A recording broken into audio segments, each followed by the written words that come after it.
Wij lopen nu wel even naar beneden en komen we even een vlag brengen. Bij de gemeente Ljouwert is een speciaal team van de 3FM-actie geïnstald. Dat had het de laatste weken smoordrok.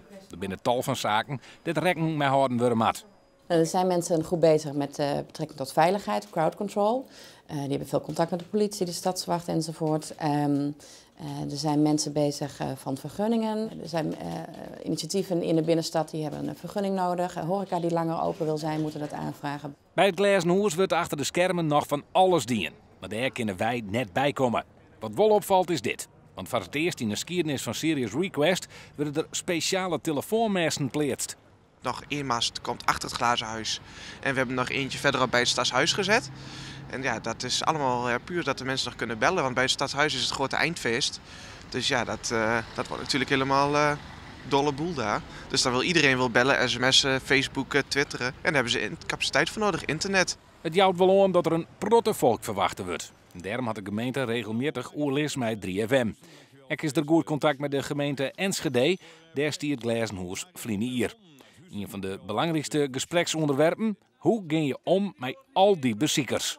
Het plein is nu nog leeg, zoals je ziet. Maar we verwachten hier staat 300 tot 400.000 mensen in de stad tijdens de hele week. Met piekmomenten op 18 december en 24 december, de dagen dat ze het huis ingaan en eruit komen.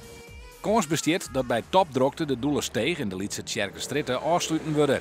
Dit omdat er een soort kuierverkeer verwacht wordt tussen het Zeilaan en de Oudehou. De twee pleinen die de meeste activiteiten plakvinden.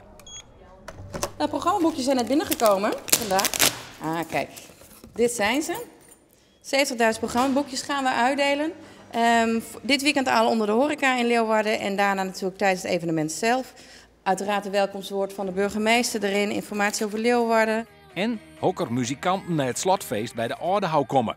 Op het podium wordt nog werken, maar op 24 december staan er topacts, als Raccoon